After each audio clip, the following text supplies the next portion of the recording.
کیا واضح ہے کس طریقے سے دھوکہ لگا ہے، اہل باطل کی سازشوں سے جو ہے وہ آگاہی ضروری ہے۔ اللہ نے قرآن مجید میں قدم قدم میں فرمایا، لیکن جب ہم ان سے دوستیاں رکھیں گے تو ان کی دوستیوں کی وجہ سے ایسا ہوگا کہ وہ اپنا کام اندر خانہ کوئی کریں گے۔ اب یہ بل کی کیفیت ہے، بل کے اندر اس انداز سے واضح الفاظ موجود نہیں ہیں، وہاں سے یہ نتیجہ جو ہے وہ نکالا جا رہا ہے۔ تو اس لیے اہل ایمان کو چاہیے کہ ان کاموں سے بھی بچیں کہ جس کے اندر اشتباہ ہے غلط کام کا، اس سے بھی اپنے آپ کو بچانے کی جو ہے وہ کوشش کریں۔ اب بات یہ ہے کہ یہ جنس پرستی جائز ہے ناجائز ہے، تو یہ دیکھیے شریعت کے اندر اس کے بارے میں تو سوال ہونا ہی نہیں چاہیے کہ نبی علیہ السلام جب تشریف لائے ہیں تو اس وقت جو تھے یہ خواہشات پورا کرنے کی جو صورتیں تھیں وہ 3 صورتیں موجود تھیں۔ ایک صورت یہ کہ بیوی ہے جس سے نکاح ہے، اور یہ نکاح مؤبد ہے، ہمیشہ کے لیے نکاح کیا ہے۔ یہ اور بات ہے نبھا نہ ہو سکا تو طلاق دے دی، لیکن یہ ہے کہ نکاح ہمیشگی کی نیت سے۔ اس کے بعد دوسری صورت تھی جس کو متع کہتے تھے، یہ مدت کا نکاح ہوتا تھا۔ نکاح اسی طریقے سے ہوتا تھا، ایجاب قبول بھی تھا، گواہ بھی ہوتے تھے، مجلس میں نکاح ہوتا تھا، والدین کے کرنے سے ہوتا تھا، لیکن فرق اتنا تھا کہ اس میں میعاد مقرر ہوتی تھی کہ ہم یہ نکاح کر رہے ہیں، 6 مہینے کے لیے کر رہے ہیں، سال کے لیے کر رہے ہیں، 3 مہینے کے لیے کر رہے ہیں۔ تو جب وہ مدت پوری ہو جاتی تھی تو خود بخود طلاق ہو جاتی تھی، طلاق دینے کی ضرورت نہیں ہوتی تھی۔ پھر یہ لڑکی جو ہے جس کو طلاق ہو گئی ہے، یہ اسی وقت دوسرے سے متع نہیں کر سکتی تھی، یہ عدت گزارتی تھی۔ عدت گزارنے کے بعد پھر اگر دوسری جگہ نکاح ہوگا تو اسی طریقے سے ہوگا جو ضابطہ ہے۔ بات پھر وہی، یہ ایک دوسرے کے شرعی وارث نہیں ہوتے تھے، اور وارث نہ ہونے کے ساتھ یہ تھی کہ وہ اخراجات جو تھے وہ ذمہ لیتا تھا، اور وہ اخراجات جو ہے وہ ادا کرتا تھا اس کو۔ تیسری صورت یہ تھی کہ باندیاں تھیں جو خرید کی ہوئی ہوتی تھی۔ یہ اس وقت رواج تھا اور یہ اب رواج ختم ہو گیا، تو ان کے ساتھ جو تھا وہ میاں بیوی کا تعلق قائم کیا جا سکتا تھا، لیکن جب میاں بیوی کا تعلق قائم ہو گیا اس سے، اب اس کو بیچ نہیں سکتا، اور اس کا بیٹا اس کے ساتھ تعلق نہیں قائم کر سکتا۔ اب اس کے بھی وہی ضابطے ہو گئے جو نکاح والی عورت کے ضابطے۔ تو یہ تھا، اب وہ چیز موجود نہیں رہی۔ تو اب یہ صورتیں جو ہیں، اب متع بھی نبی علیہ السلام نے 7 ہجری میں فرما دیا کہ یہ بھی اللہ نے حرام کر دی۔ اب ایک ہی صورت ہے صرف، وہ ہے نکاح کی صورت، نکاح کی صورت کا نہیں۔ اب رہی یہ بات کہ جب نکاح کی صورت ہے تو پھر ہم کیا مرد کے ساتھ تعلق قائم کر سکتا ہے؟ قرآن مجید اٹھائیں کہ اللہ تبارک و تعالیٰ نے بھی یہ بات فرمائی کہ بیوی ہے جس سے نکاح ہے، اس کے لیے بھی مردانہ انداز سے تعلق قائم نہیں کیا جا سکتا۔ جب مردانہ انداز سے اپنی بیوی سے تعلق قائم نہیں ہو سکتا تو کسی مرد سے تعلق کیسے قائم ہو سکتا؟ تو لہٰذا یہ عقلاً بھی اور فطرتاً بھی ہر لحاظ سے یہ بات جو ہے غیر مناسب ہے۔ تو اب رہی یہ بات کہ جی علماء نے اس کے بارے میں کیوں نہیں کہا، اصل بات جو ہے وہ یہ ہے کہ ہم اسی منفی کیفیت پہ نظر رکھتے ہیں۔ اب مجھے نہیں معلوم، آپ کو نہیں معلوم کہ یہ میڈیا والوں کے کمالات ہوتے ہیں کہ احتجاج کرنے والے احتجاج کرتے ہیں لیکن وہ احتجاج سامنے نہیں آتے، ایسا نہیں ہے۔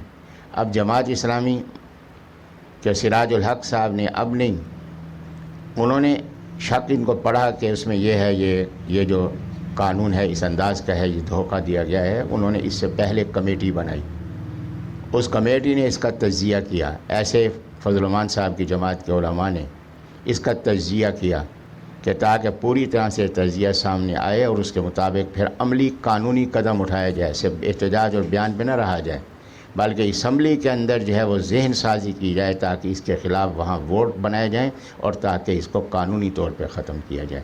تو وہ بیچارے اپنی طرف سے جو ہے وہ کوشش جو ہے وہ کر رہے ہیں، کیونکہ ہمارے ہاں یہ بات نہیں ہے کہ ایسا ہمارے ہاں نہیں ہے کہ ہمارے تھوڑے لوگ ہیں جو علماء کی بات پہ توجہ کرتے ہیں، وگرنہ ہمارا تو ذہن یہ ہے کہ جی مولوی بخشا جائے گا تو ہم بھی بخشے جائیں گے۔ ہمارا تو ذہن یہ ہے، اسلام تو پوری منفی سوچ کو اختیار کرتے ہیں۔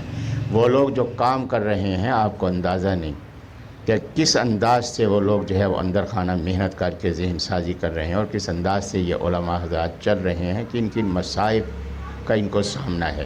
تو آپ ان کے لیے دعائیں بھی کریں اور اپنے لیے بھی کہ اللہ تیرا لاکھ لاکھ شکر ہے کہ یہ چیز جو ظاہر ہو گئی ہے کہ اللہ ہماری تو حفاظت فرما، اور ہر منفی بات سے اور ہر منفی قانون سے اللہ تو ہی ہماری ایک قانون تو نہیں ہے آپ کے ملک کے اندر۔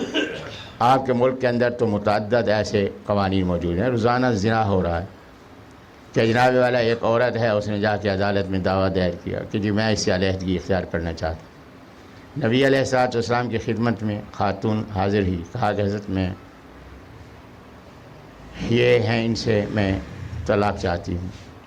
نبی علیہ الصلوۃ والسلام نے وہاں یہ فرمایا کہ وہ مغیث سے رضی اللہ عنہ صحابی کا فرمایا کہ وہ تو تیرا بہت چاہنے والا ہے، تیرے بارے میں تو اس نے اشعار کہے ہیں محبت کے، تو ایسے چاہنے والا ہے۔ تو اس خاتون نے رضی اللہ عنہ نے کہا حضرت یہ آپ کا حکم ہے یا مشورہ ہے؟